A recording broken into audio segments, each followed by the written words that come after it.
Olá a todos, vejamos agora esta questão sobre corrente elétrica.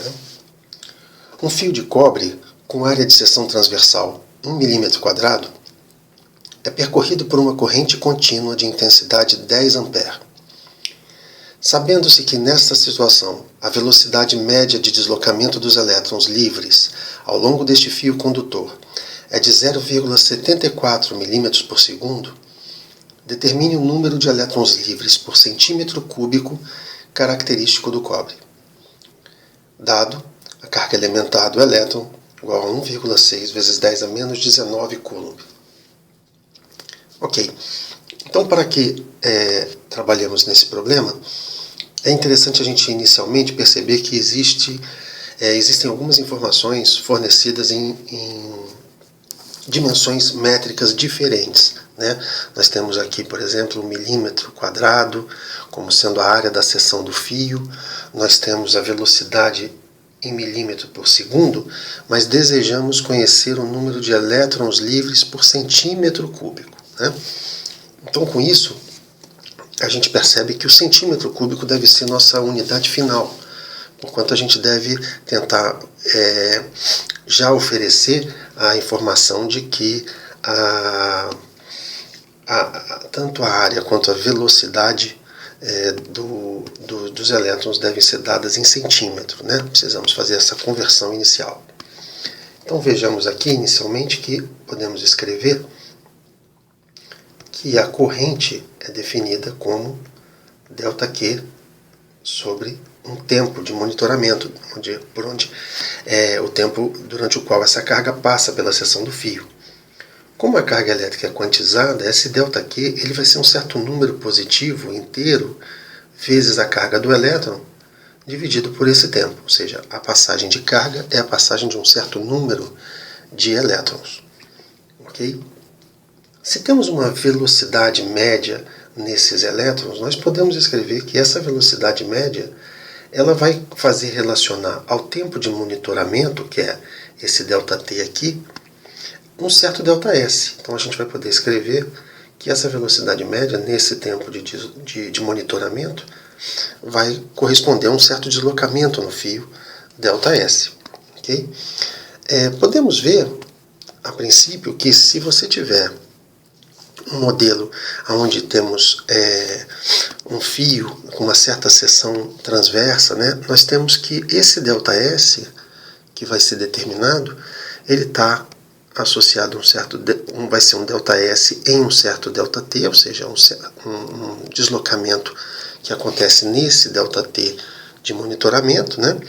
Esse elétron seria o elétron que tem a velocidade média associada, esses outros elétrons, esse elétron aqui localizado nesta seção inicial, ele vai percorrer ΔS e ele será o último elétron a cruzar essa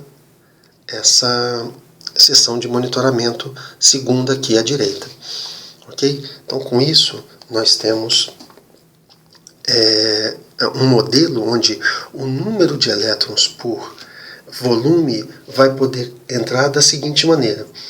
O número de elétrons total que vai cruzar essa seção, ele pode ser escrito como o número de elétrons por volume vezes um certo volume, que podemos fazer associar ao número de elétrons por centímetro cúbico, ou por volume, por unidade de volume, vezes a área A, essa área A da seção, vezes o ΔS, o que forma por si esse volume, que estamos nos referindo aqui. Ok? Dessa maneira a gente pode escrever, utilizando a forma acima, a gente pode escrever que o nosso I ele vai ser escrito como um número de elétrons por volume vezes a ΔS, que corresponde ao volume efetivo de elétrons que cruzará a seção de monitoramento, vezes a carga elétrica, tudo isso dividido pelo tempo de monitoramento. Ora, esse termo ΔS sobre ΔT é exatamente a velocidade média. Ok? Por isso, nós podemos dizer que o I é igual a N vezes a área, vezes a velocidade média, vezes a carga elétrica. Ok? Agora, dessa forma, a gente pode então encontrar o nosso valor de N como sendo igual a I dividido por velocidade média vezes a área vezes a carga eletrônica.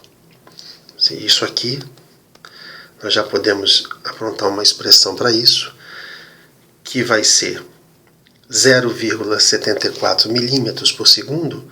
Em centímetros por segundo, nós podemos escrever como 0,074.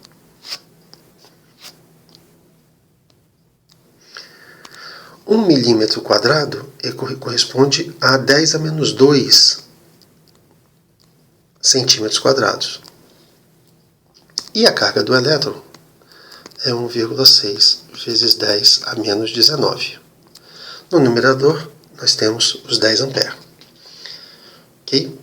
Então, fazendo essa conta, nós encontraremos que o N será igual a 8,44 vezes 10 a 22